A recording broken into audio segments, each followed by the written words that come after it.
That's how it's going to start. All right, kick it off, Sean. Are you ready for the Other Student Ministry podcast, where we talk about things and stuff? Welcome to this all I Other got. Student Ministry podcast, everybody. That was our friend Sean Lord. Usually Sean on the couch, but now Sean on the podcast. Just for today. Yeah, that's good. That's really just good. for Just for today. Just We'll to see. clarify. We'll see how it goes. But no, what we're talking about is like hacks in calendaring, planning, strategic, how we come up with series arcs and all that kind of stuff. And so obviously he's a part of our team and all of that. So he's here now. But he's gonna shut up for this first part of it, Sean. Because you're not involved in it.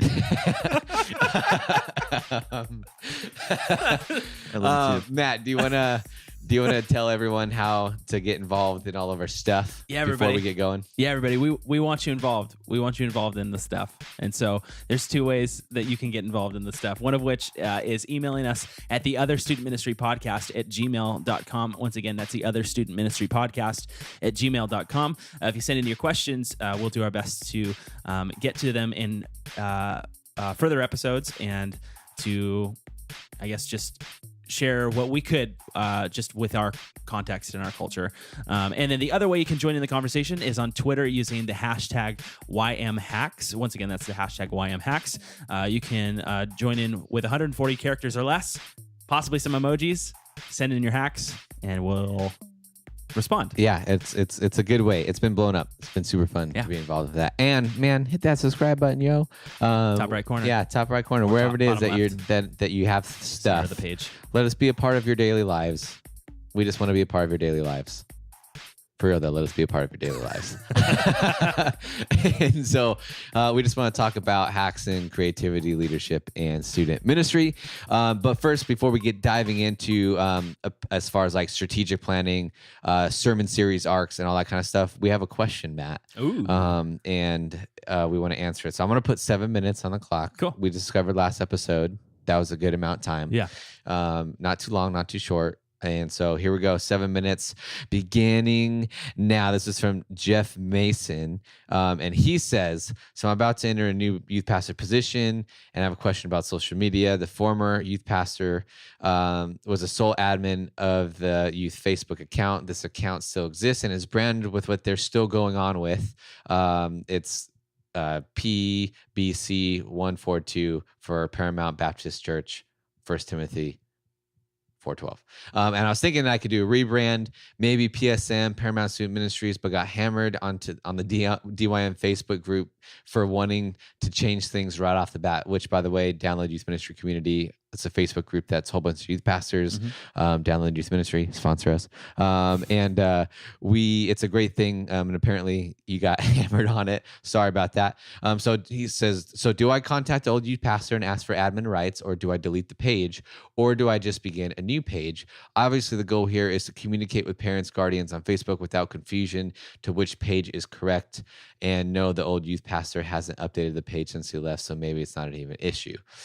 Sorry it's so long, but I've learned a lot from the DYM podcast and yours, and to keep it in, try to keep it short, blah, blah, blah. So basically he's talking about like his Facebook page and social media type thing.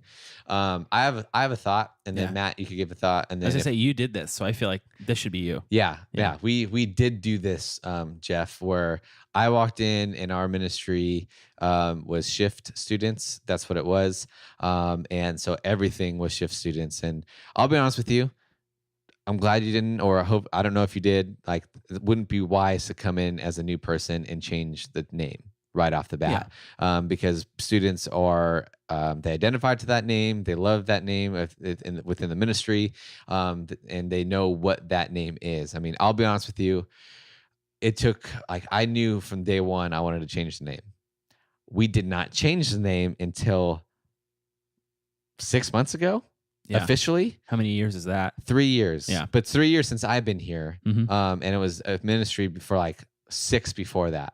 And so it took 3 years to get to the point where we finally felt comfortable because they knew me, they knew I was sticking around, and no one knew what shift was. Like, hey, are you coming to shift? And I just hated when students were like, what's shift? And I'm like, Right. okay. And then you have to explain what it is. It's the student ministries at CCV. And so I'm all for naming things what they are. So, we're CCV students. Why? Because we're students at CCV. We're CCV Student Ministry, CCV SM. It's CCV Student Ministries, Christ Church of the Valley Student Ministry. So I like that. And so I'm glad that you didn't change stuff right away. Here's what I would do. 100% contact the pastor.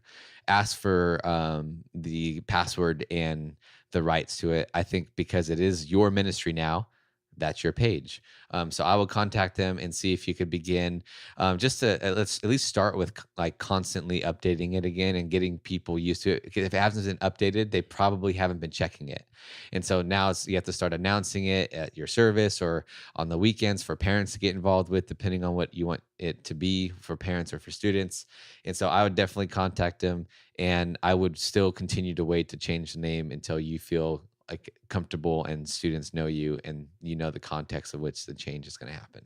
So that's my 2 cents on that one. And it's still taking a long time. Like there's still stuff that we're discovering because Shift Students was something for years. It's like, oh yeah, that still says Shift Students on it, and we have to reprint that or rebrand this and repurpose that. And so it takes a long time. Yeah. But if that's what you want to do, man, it's yours. I think it's yours. So, and if for whatever reason he doesn't, start a new page and then start announcing that one if the other one's not doesn't have new content. That's good. So Matt, Sean, have anything on this? Would you agree or disagree? No, I completely agree. I think with like name changes and that type of thing, know that it will take a long time, and have that grace period of maybe even like a graduating class away of this is the name that they identify with and they knew for the longest time. And so they're gonna just by habit, because for 4 years they've been saying, for our context, Shift. So when they graduate, it's gone. It dies with right? them. Yeah. Yeah. It dies with them. That's rough. But from the front end, from the stage, from social media, whatever, if you call it your new name, all of those students, whether they walk in for the first time or they're brand new students, they'll forever associate their experience with that new name. So it's change is just like new time away. New seventh graders coming up. It just is going to trickle in as you continue to use those things. That's good for sure. Sean, anything? Yeah, You have a minute and 50 seconds. I'll do it quick. I get he is coming in. He probably doesn't want to talk to the old guy. And he gets, oh, I want to change it anyways. I might as well change it now. Would you guys even say to where if he, for whatever reason, can't get a hold of the old youth pastor, would he make a new page with the old name? That's a good thing. I would say at that point, if you're just starting, if you just want to begin that way, like start with the page of just calling it what it is, and then use that as the starting point to begin. Because you could all the printing stuff, right? If it's the church name and student ministry or whatever, you could have that and then eventually start working it in. I mean, for sure. I mean, you could also try contacting Facebook. Sometimes they are good about that. Are they? I don't know. I didn't even know. That's awesome. Like I know. I don't know. You should check that out, Jeff. And maybe if that's not the case, I'm hoping that there's no bad feelings between you and the other guy. And that you could contact them and he should be able to give it up to you. And if not, let us know, Jeff, and we'll find him. I'm just kidding. But yeah, I think that's all I have to say about that. I think I would start for sure. And know that it's going to take a long time. Mm-hmm. It takes forever. Awesome. Love it. Okay. So moving on, the music is going to change right about meow. And so what we want to do is talk about hacks when it comes to planning series arcs, when it comes to and how worship intersects with that, and how do we engage in all of these things. We as a ministry just had a planning day, so that's why it's super fresh on our mind right now of oh hey sorry, that was the alarm saying 7 minutes was over. My bad. So we just got done with a planning day where we literally planned all of 2018. Matt, I love what you said in the last episode, that you believe that God works in the preparation. I totally 100% agree with that. And that's why we want to be that far out, because I think if we know where we're going, we could be prepped as much prepped as possible going into whatever season it is that I just think it's responsible. And so we did a planning day and it was awesome. To give you some context of what we're doing, our whole team, and let me preface this too, by the way. When I say team, yes, we have a staff of people who have different roles within our student ministries. And I understand that that's a big church thing, but here's the truth of what we're going to go through. And I really do believe it. This is a context for everybody. And when I say team, you could be your volunteers, have a trusted group of people that speak into it, who you trust with the spiritual direction of your ministry. It could be other staff people. It could be your volunteers. It could be parents of your students in your ministry, whatever voices you find valuable. Bring them into this conversation. And here's the thing, don't do it by yourself. Hack number one, if you're planning it by yourself, I think you're doing it wrong. Because that's just your ministry. That's not yes, you could be going before God and all that stuff, which is awesome. One, I think you're limited. Two, we'll talk about it a little bit. Your idea is not always the best. And I think you need to bring other people into it. So with all that said, whatever your team, quote unquote, is, find your team and bring them into it. So our team went out and it was awesome. We went have you ever heard of these public workspaces?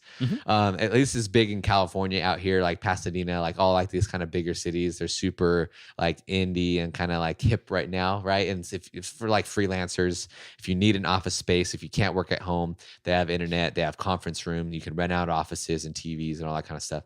So our team went to this sweet little spot that we rented for 2 days. Big old conference table, Apple TV hookup and all that stuff. And we basically came and we planned out our events, our series, budgets, and kind of promo calendars for the whole 2018. And it was awesome. And so a couple of things just off of that. Let's just, before we even talk about hacks in that, how do you make planning fun? That's a big part of it, right? No one wants to go plan for 2 days and sit in a room for 8 hours. That doesn't sound fun to me, but there's some hacks in how you could actually make planning really fun. And what were some of your guys' favorite parts about? Because I thought it was great. I thought it was a good time, to be honest with you. How can you make planning fun just in general? Let's just start there. Yeah. I loved the atmosphere. I loved going to a different place. We have really nice offices around here. We've got a nice campus. Our campus team and facilities and operations teams have done a really I'm really thankful.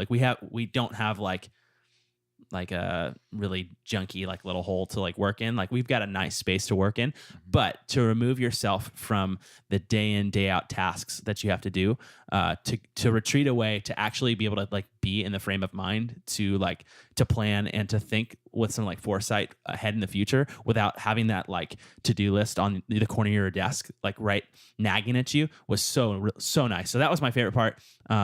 And there were snacks. Dude, that was mine. That was my favorite part. And snacks that weren't just gummy worms, right? We had tell me about the gummy worm though. Dude, there's nothing wrong with gummy worms. Okay. If it's just gummy worms. But if that's your only fuel, so we had just a wide variety of things to snack on. Uncured meats.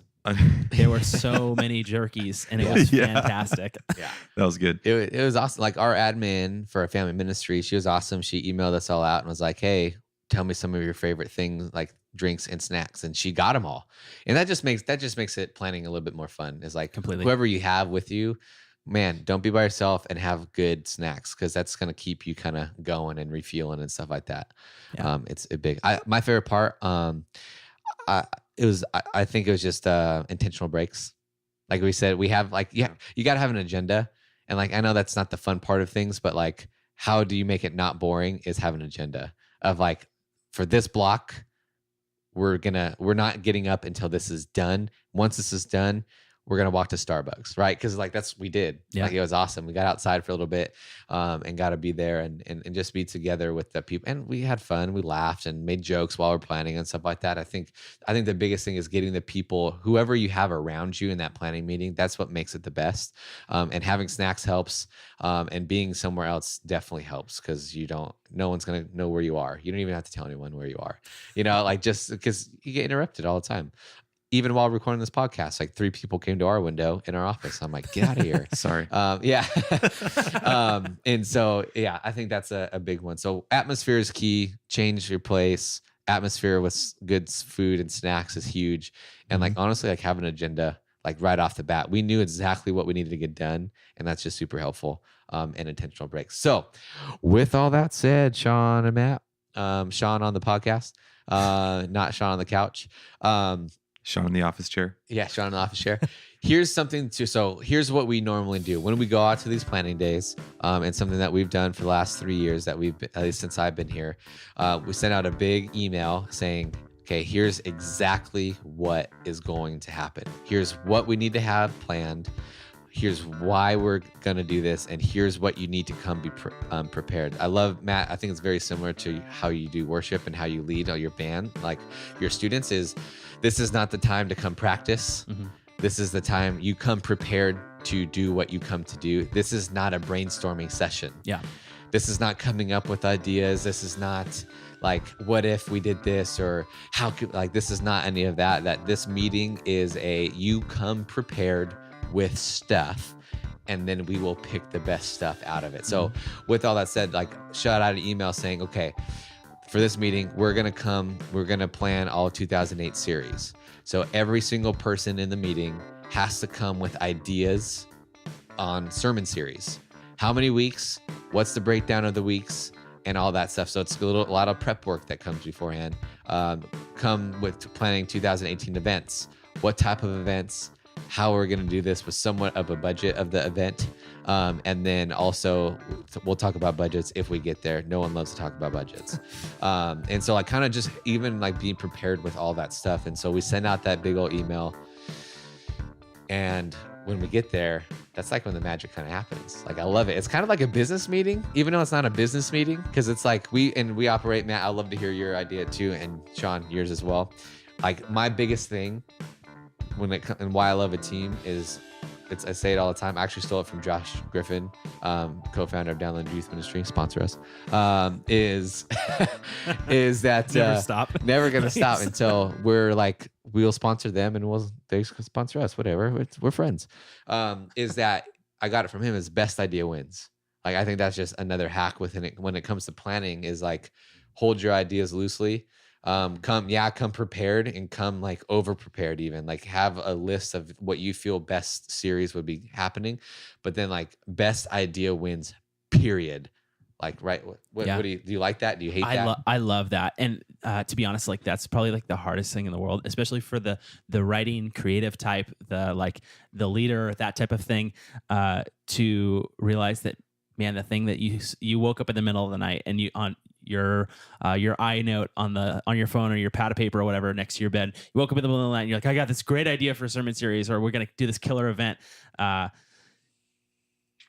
submit that and to like bring that before a group and then have it die like a sad death and not be the best thing. It can be like a really humbling thing. And so to create that environment where like, where everybody realizes like, hey, when I'm saying, Sean, I don't like your idea, I'm not saying I don't like you. And I'm not saying I don't like value the time that you put into that. I'm just thinking there's a better way we can do that. And how can we best serve that idea and serve that purpose, or serve the purpose of the event and of the sermon series? Like, how can we get it to an A, that type of thing. Totally.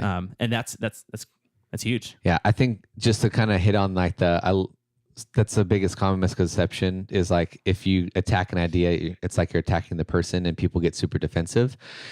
Just a side note, if you want to be help on that, and this has helped our team, is the book Creativity Inc. by Ed Catmull, who's the president of Disney Animation and Pixar. He wrote this book on Creativity Inc. and talked about their creative process.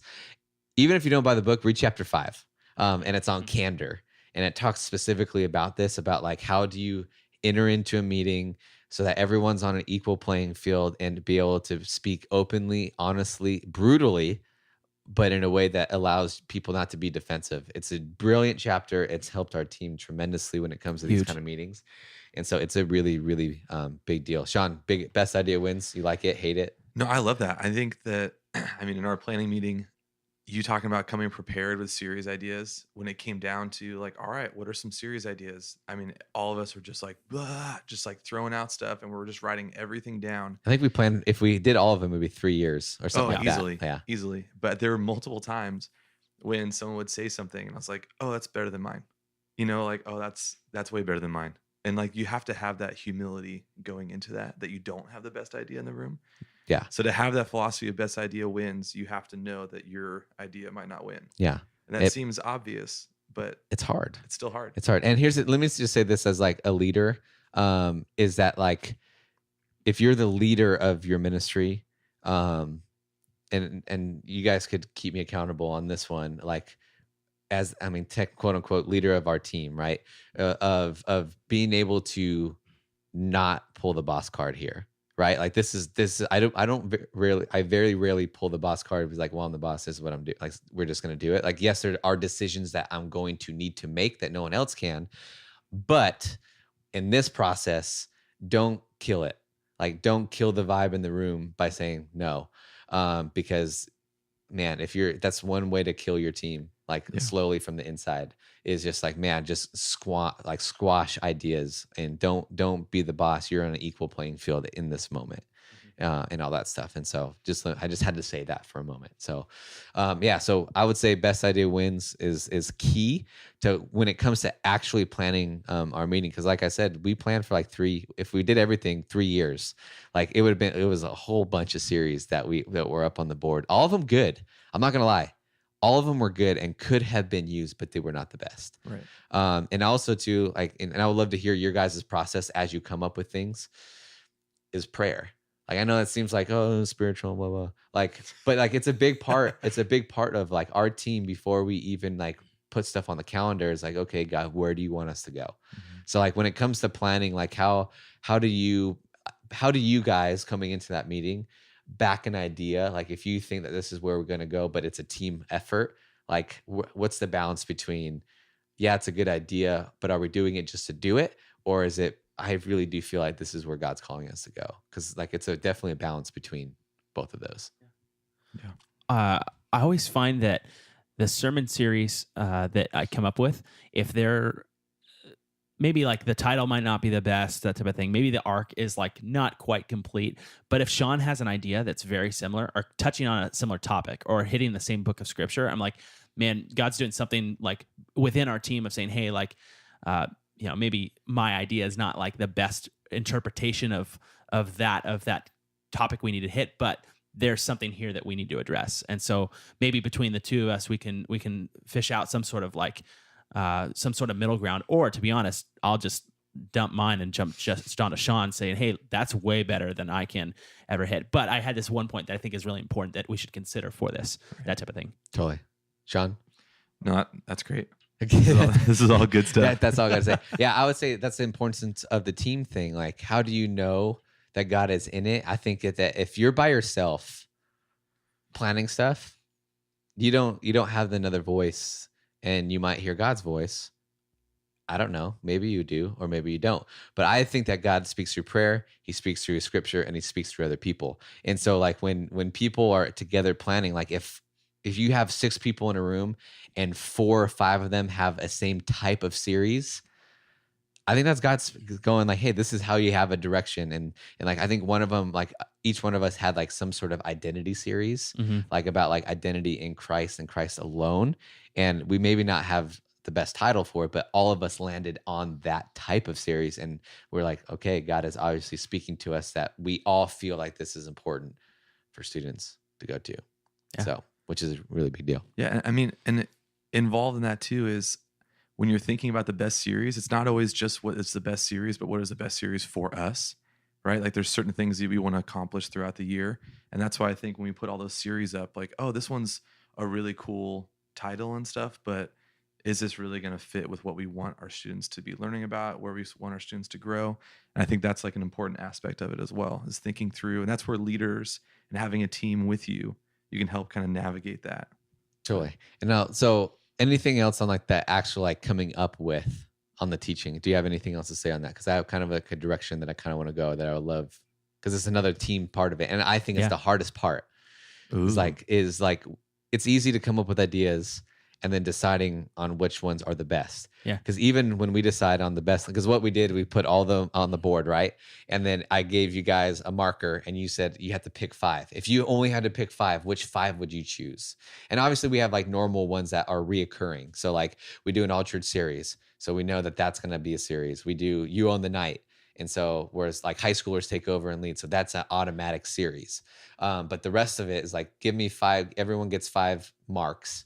And they picked theirs on that, and not even on those, all of them were used. Like, so it's kind of whittling it down because it comes down to planning. And so like what do you guys like, is any hacks on like when we're planning and putting series to calendars and week by week type stuff, and where to place this series, because this, like, we're not just throwing it up there randomly. Like, I would love to hear your guys' thoughts on how do you pick the series, and like, how do you place it within the year where it's the best, like, because how it can make or break it. If there's something that's general, or, book of the Bible study, like, where do you place those? Is it Jesus? Like, where do you place all of those things? I mean, for me, I think that when you look at your calendar and you look at the whole year, there's definitely spots to where the momentum changes, right? Like around camp, around fall starting up, there's different points, and you have to be very intentional about putting a series that will fit that momentum. And so if you put just like a book study, like right before this huge upswing in momentum in your ministry, that might not be the best one. That might be what you want to accomplish, and hats off to you, do it. But most of the time, like, you want to do something that will really help fuel that momentum as you're moving forward. Yeah, totally. Completely. And I think we can podcast Inception and say, if you haven't listened to the previous podcast, you should go back and listen to it, because we talk about balance, pace, and space. And I think this is a balance one. And so if you're looking at balance throughout the entire year, the halfway marker point for summer camp is January, for us at least. So summer camps happened during the summertime. Second half of the years happened, and then we're on the next calendar year, and January is that halfway marker. Students are coming back from Christmas time. They're coming off of a holiday season. And so this will be our second year now of doing this series, but we've elected to do a series called Kingdom Workers, which is a direct reference and direct like taking of the languaging from CIY and what they label their students. Because if you haven't been to the CIY program, they basically ask students at the end of the week to become kingdom workers, and it's kind of all building up into this idea. And so we have taken that and used that as a momentum builder for summer camp to like reinforce that. So it's like, hey, don't forget 6 months down the line, like, we're still on this kingdom worker charge and this journey to be doing this. And beautiful thing about that is that's when we start to do pre-sign-ups for summer camp. Boom. Yeah, there it is. Yeah, it's very strategic as far, because like we do You Own the Night, and we don't just do You Own the Night where we do it just because it fits. We do it because usually in the spring there's a lull of attendance, because that's like right when finals are starting to begin and kind of like be in like the people's minds and stuff like that, and we see a lull. But for us, like, I think we found an antidote, at least for this season, of the springtime lull, is because we do a student-led series, and they invite friends like crazy because they want to see them on stage. And so we do that in that time, and that also leads right into our summer kickoff. And so it's just, you have all these new kids, momentum, and then boom, our summer kickoff happens, and then summer camp. And so like, you just kind of like have this wave of stuff of like very strategic like type of thing. And not saying, like, because Sean said, like, you don't want to do a book study beforehand, not saying that that's a bad thing. No. Just, I don't think, like, if you're strategically trying to get new students, like if there's a season of trying to reach new students and they're coming, like, then diving into like the book of Leviticus is probably not the best, right? Like, and kind of going into those things. And then you have people like, oh, well, I like to go verse by verse. That's cool. Because that's, Jesus didn't go verse by verse when he taught. Whatever. I like to teach like Jesus and go through series and tell stories and do all that stuff. Dang, that was a Jesus juke. That was a Jesus juke, but I really, I understand it, and I get it. but I don't get it. And so we do series, and we do but we'll do book studies. Like we have a Philippians study coming up here where we're going to break that in, but we also are going to do studies on identity because that's what I feel like our students I feel like our job is to be practical, help them push how do you follow Jesus today, now. Anyways, that's a whole nother podcast in honestly, which side note, Matt, we should write that down. But being strategic is key as far as placing. For instance, right? We did Kingdom Workers, which is awesome. And then right before Easter, we're doing a series called GOAT. And so it's greatest of all time. And it's all about Jesus, and ends it's all about who Jesus is and what made him the GOAT. And it's just strategic right before Easter. You Own the Night is strategic. We usually, typically, honestly, we do a book study during the summer because it just seems like it's a good thing to kind of go. It will take up a whole summer, and it's nice, and it's because other things are ramped up. It's nice to have a study and a book study to kind of be solid through. So, am I gonna be labeled as the guy who hates book studies? No, probably. I think probably, or forever and always. Yeah, book studies, and I'll be known as the guy who wants to teach like Jesus, whatever, and not go verse by verse. It's okay because from day one I haven't had a leg, so it's yeah, fine. I know Matt's the one-footed worship leader. Anyways, and so here's another thing too. Why I would love do you guys think it's a benefit to plan a year out? I would love just to hear your thoughts because there's a few things I hear people all the time I'm serious is serious. I'm like, what? Are you serious? How do you even live? How do you even do that? That sounds exhausting. Yeah. And so why is it important to be planned out a year? I think for me personally, man, if you are every single month having to get yourself in the mental space to be creative about different series and to constantly be evaluating where you're at, that's just exhausting to do that over and over again. I mean, this planning day was pretty tiring. I was pretty exhausted afterwards. And to think about doing that often does not sound like fun. And so I think there's something about intentionally getting in this space, gathering leaders around you, getting a team to where then you can focus on a year in advance. You're all in that space together and you plan it all together in that space. And then you don't have to revisit that in a couple weeks. But I also think that you're not stuck to that. No one's forcing you to do that series next November. If you get to that November and something happens and you feel like you need to address it, you can call an audible at any time throughout it and do it. But yeah, man, it's exhausting. Dude, I love that. I can only kind of speak to my context. So speaking within worship, we do a very similar type of thing. We have 25 songs for the year. And before come hooting and hollering and screaming about why do you only do 25 songs, if you actually check your Planning Center analytics, Geek Squad, and if you check your Planning Center analytics, you really only do somewhere between 25 to 32 songs a year, and that's including your random Christmas carol, your off John Mayer song that you're going to do as your special, that type of thing. So if you're only pushing through those songs, and within our context, we introduce a new song a month. So if there's 4 weeks in a month, first 2 weeks are introducing the song, third week it gets a rest, and the fourth week it gets thrown into rotation, and we do it on that final one. So there's only 12 new songs then we can introduce a year, right? So we'll come with a base of 25 songs that we give to our teams and our students ahead of time so they can learn it during the summertime, and then we'll be off and away. But it's that same type of thing. No one's forcing me to do Oceans. You know what I mean? Oceans rears its head again, but no one's forcing me to do that song. 7th grade girls might force you to do Oceans. This is actually very true. But if anything, it just gives us a roadmap of where we want to go, knowing full well that in 6 months' time, maybe even 3 months' time, someone's going to release a great song somewhere that we have to do, and that's awesome. So we'll onboard it. We'll do that song instead, and we'll take one off that we weren't super stoked on anyway. So it just helps us to be in a frame of mind to know where we're going to go so we can actively go out and do those things rather than having to stop and pause and continue to check the map every step of the way, Totally. And another thing too, why I love a year out, and if you don't do this, I highly recommend that you do. It actually gives you a chance to promo. Yeah. of like, and strategically plan ahead of time and know when you're going to start to announce certain things.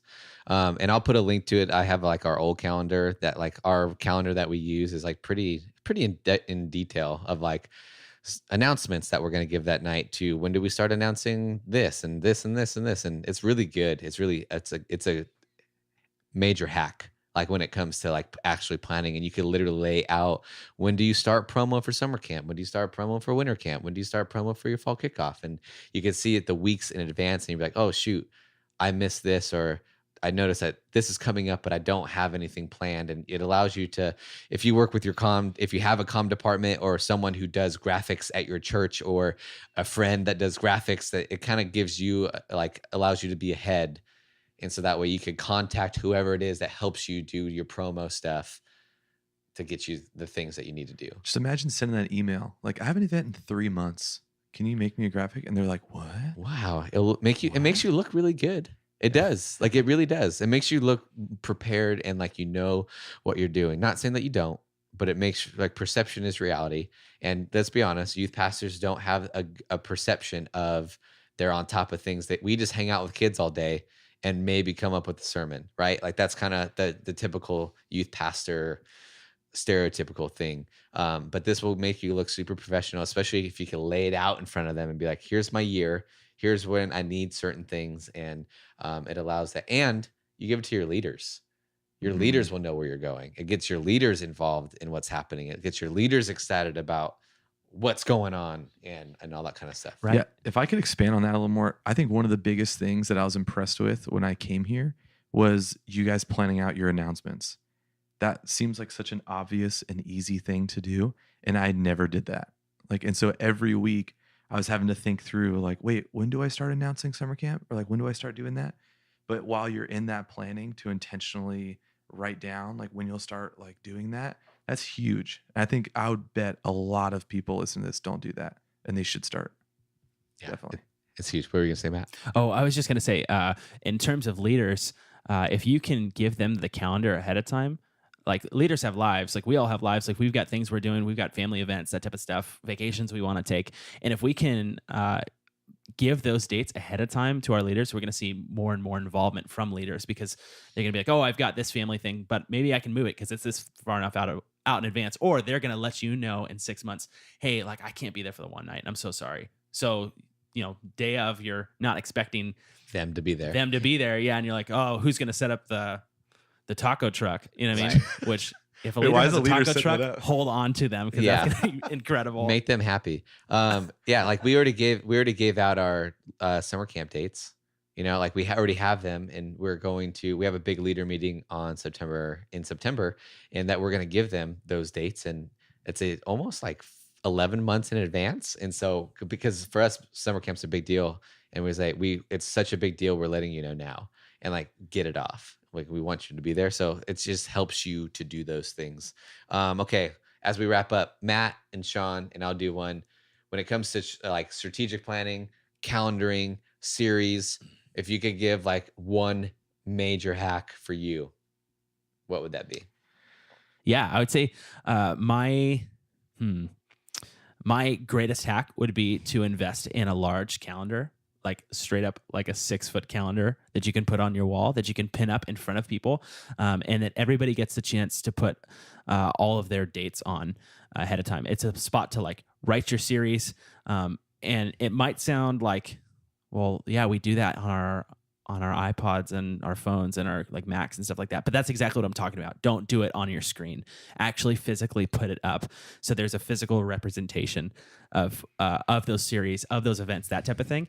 And then from there, you can, as a team, work collectively to work backwards to create a promo calendar. So if you want to, if you have an event and you want to hit it 3 weeks, you want to start announcing it 3 weeks prior, then you can physically see in front of everybody, oh, that's going to be here. But that's also this, like this event that's going on. So maybe we don't do it, or that's a really good tie into the next event, that type of thing.